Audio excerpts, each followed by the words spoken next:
Career point YouTube channel में आप सभी का स्वागत है। आज हम आपके लिए लेकर आए हैं एक ऐसा टॉपिक जिसके विषय में आप सभी जानकारी लेना चाहते हैं। आज हम बात करेंगे एनपीएस की।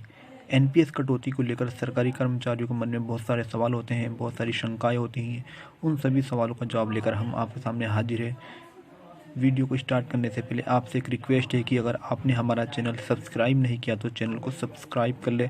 वीडियो को अंत तक देखें, आपके सभी सवालों का जवाब इस वीडियो के माध्यम से आपको दिया जाएगा। शुरू करते हैं आज का पहला सवाल। सबसे पहला सवाल है, एनपीएस क्या है? एनपीएस एक नेशनल पेंशन योजना है जिसे जनवरी 2004 में सरकारी कर्मचारियों के लिए शुरू किया गया था। वर्ष 2009 में इसे सभी वर्गों के लिए खोल दिया गया, अर्थात कोई भी आम आदमी इसमें खाता खोल सकता है। इसके लिए आयु की सीमा 18 से 60 साल की है। एनपीएस खाता खोलने के बाद एक प्रान नंबर जारी कर दिया जाता है, अर्थात परमानेंट रिटायरमेंट अकाउंट नंबर। जी हाँ, ये बात क्लियर है कि आपकी उम्र 18 से 60 साल के बीच में हो, आप चाहे सरकारी कर्मचारी हो या आपका कोई बिजनेस हो या आप कुछ भी करते हो, आप एनपीएस खाता खोल सकते हैं। नेक्स्ट क्वेश्चन है, मुझे प्रान कार्ड नहीं मिला, उसे कैसे प्राप्त कर सकते हैं? हम आपको यहाँ बता देते हैं। खाता खोलने के बाद आपका प्रान नंबर जनरेट हो जाता है। प्रान नंबर आपके रजिस्टर्ड मोबाइल नंबर तथा ईमेल आईडी पर प्राप्त हो जाता है। प्रान कार्ड आपके डीटीओ ऑफिस के लिए डिस्पैच कर दिया जाता है। मतलब जो प्रान जनरेट होने के बाद आपका जो ट्रेजरी ऑफिस है डिस्ट्रिक्ट लेवल पर, उसके लिए वो डिस्पैच कर दिया जाता है। अगर आपको नहीं मिला तो आप अपने ब्लॉक ऑफिस या ट्रेजरी ऑफिस से संपर्क कर सकते हैं। आप कार्ड के लिए दोबारा भी अप्लाई कर सकते हैं। आप चाहे तो एनएसडीएल की वेबसाइट पर जाकर ई प्रान कार्ड डाउनलोड कर सकते हैं। उसको कलर प्रिंट में निकलवाकर लेमिनेशन करके अपने पास सुरक्षित रख सकते हैं। प्रान कार्ड आपके पैन कार्ड जैसा ही होता है। अगला सवाल है, एनपीएस कटौती कितनी होती है? ये सवाल बहुत सारे लोगों के मन में आता है कि एनपीएस कटौती कितनी होती है। तो हम आपको बताना चाहते हैं कि आपके मूल वेतन में महंगाई भत्ता जोड़कर जो वैल्यू आती है उसका 10% एनपीएस कटौती होती है। इस प्रकार 14% सरकार का भी कंट्रीब्यूशंस होता है। हम आपको एक एग्जाम्पल से समझा देते हैं। माना आपका मूल वेतन x है तथा महंगाई भत्ता y है, दोनों को जोड़ते हैं तो z बराबर x प्लस वाई, तो z का 10% आपकी कटौती होगी तथा 14% सरकार भी योगदान देगी। नेक्स्ट क्वेश्चन है, एनपीएस का पैसा तो कट गया, लेकिन अब सवाल ये उठता है, एनपीएस का पैसा सरकार निवेश कहाँ करती है? सरकार ने इस निवेश के लिए 3 पीएफएम की नियुक्ति की है, अर्थात pension fund management, SBI, UTI, LIC. ये तीनों ही फंड मैनेजमेंट आपका जो पूरा निवेश है उसको मैनेज करते हैं। अगला सवाल है, मैं एक सरकारी कर्मचारी हूँ, मेरी सैलरी से जो एनपीएस कटौती होती है उससे टैक्स में क्या फ़ायदा होता है? मतलब आपका जो टैक्स कटता है, आपको एनपीएस से क्या उसमें फ़ायदा होता है, आप ये जानना चाह रहे हैं। तो हम आपको बताना चाहते हैं, 80C के अंतर्गत निवेश की सीमा जो है 1.5 लाख होती है। अगर आपके पास एनपीएस खाता है तो आपको 80C CD 1B के अंतर्गत 50,000 की अतिरिक्त छूट मिलती है। इस प्रकार आपकी निवेश सीमा 2 लाख होगी। इस खाते में मोबाइल नंबर और ईमेल आईडी कैसे अपडेट कर सकता हूँ? तो बहुत ही आसान है। आप एनएसडीएल की वेबसाइट से मोबाइल नंबर और ईमेल आईडी अपडेट कर सकते हैं। इसके लिए आपको कहीं नहीं जाना होगा। आप एनएसडीएल की वेबसाइट पर लॉगिन कीजिए, अपना प्रान नंबर और पासवर्ड से लॉगिन कीजिए। वहीं पर आपको ऑप्शंस मिल जाएगा, वहाँ पर आप अपना मोबाइल नंबर अपडेट कर सकते हैं, आप अपनी ईमेल आईडी अपडेट कर सकते हैं। आप अगर चाहें तो ईमेल पर मंथली स्टेटमेंट भी मंगा सकते हैं। अगला सवाल है, मैंने अपना एनपीएस अकाउंट खोलते समय नॉमिनेशन डिटेल्स नहीं दी थी, क्या अब मैं अपडेट करा सकता हूँ? जी हाँ, आप अपने ब्लॉक ऑफिस या डीटीओ ऑफिस में जाकर एक फॉर्म भर सकते हैं और आपका नॉमिनी की जो डिटेल्स है वो अपडेट कर दी जाएगी। तो इसमें आपको कोई ज़्यादा परेशान होने वाली बात नहीं है। आप अपने डीटीओ ऑफिस में जाइए और वहाँ पर फॉर्म भरिए, आपका सारा विवरण उसमें अपडेट कर दिया जाएगा। आप नॉमिनी में किसी को भी नॉमिनी बना सकते हैं, अपने पेरेंट्स को बना सकते हैं, अपने बच्चे को बना सकते हैं, वाइफ को बना सकते हैं, किसी को भी आप नॉमिनी बना सकते हैं। जीपीएफ में लोन की सुविधा उपलब्ध है, इमरजेंसी में पैसा भी निकाल सकते हैं, क्या एनपीएस में ये सुविधा है? यहाँ पर मैं एक बात क्लियर करना चाहता हूँ। ये जो जीपीएफ या ओल्ड पेंशन स्कीम थी, इसमें हम लोन ले सकते थे, लेकिन एनपीएस में ऐसा बिल्कुल नहीं है। एनपीएस में लोन की सुविधा नहीं है। आप आवश्यकता पड़ने पर विशेष परिस्थिति में पैसा निकाल सकते हैं, जैसे आपको अपने बच्चे की शादी करनी है या आपको मकान बनाना है या कोई और समस्या है, तो उस कंडीशन में आप पैसा निकाल सकते हैं, लेकिन उसकी भी शर्तें हैं। उसकी 3 प्रमुख शर्तें हैं।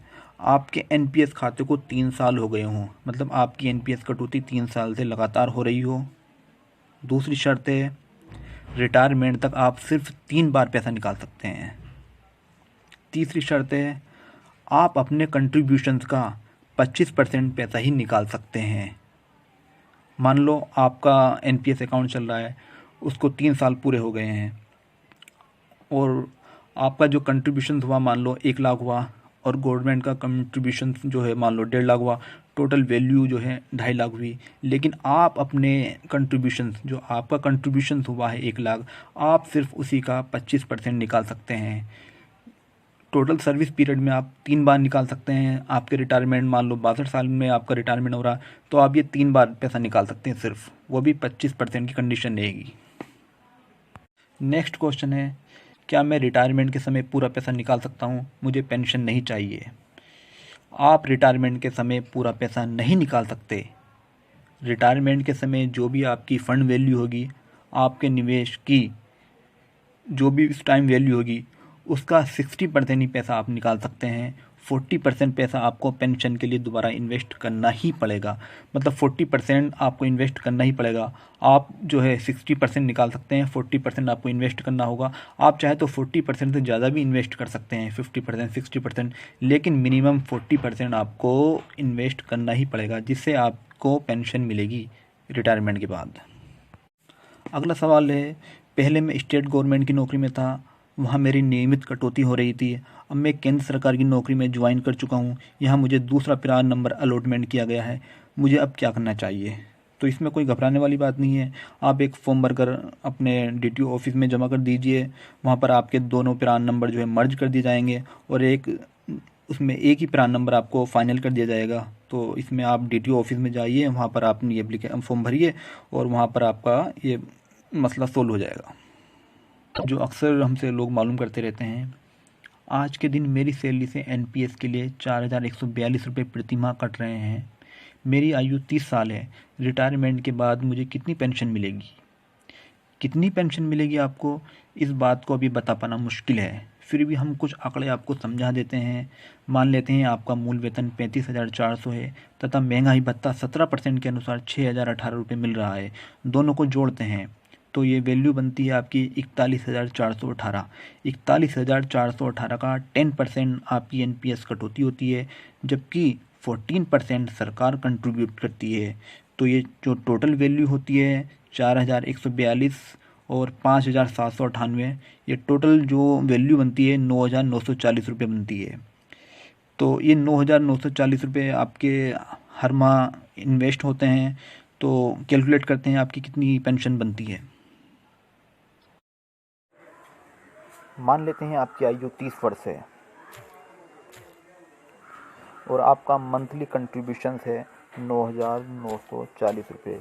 इस कंट्रीब्यूशन में आपका दोनों का हिस्सा होगा, मतलब एम्प्लॉयज़ और गवर्नमेंट दोनों का शेयर होगा। एक्सपेक्टेड रिटर्न हम मान लेते हैं 8%। वैसे फ़िलहाल में 10 से 12% भी रिटर्न आप देख सकते हैं वेबसाइट पर चेक करके। पिछले 3 साल का रिटर्न जो है 12 से 13% शो हो रहा है, लेकिन हम 8% मान लेते हैं।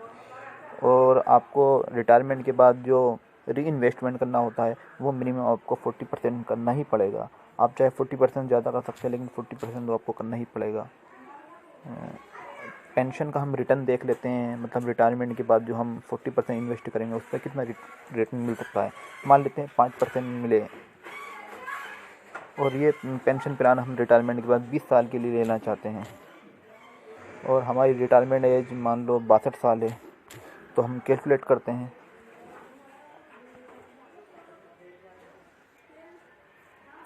तो हमारा टोटल जो कंट्रीब्यूशन बैठ रहा है 38,16,960 रुपये। Pension wealth generated 1,75,45,673। Total interest बैठ रहा है हमारा 1,37,28,713। लमसम अमाउंट विड्रॉ कर सकते हैं 1,05,27,404 रुपये। अमाउंट री इन्वेस्ट मतलब पेंशन के लिए री इन्वेस्ट करना है 70,18,269 रुपये। जो हमारी मंथली पेंशन बनेगी वो 46,317 रुपये बनेगी। ये आंकड़े तभी सही हो सकते हैं जब रिटायरमेंट के समय 8% का इंटरेस्ट मिल जाए।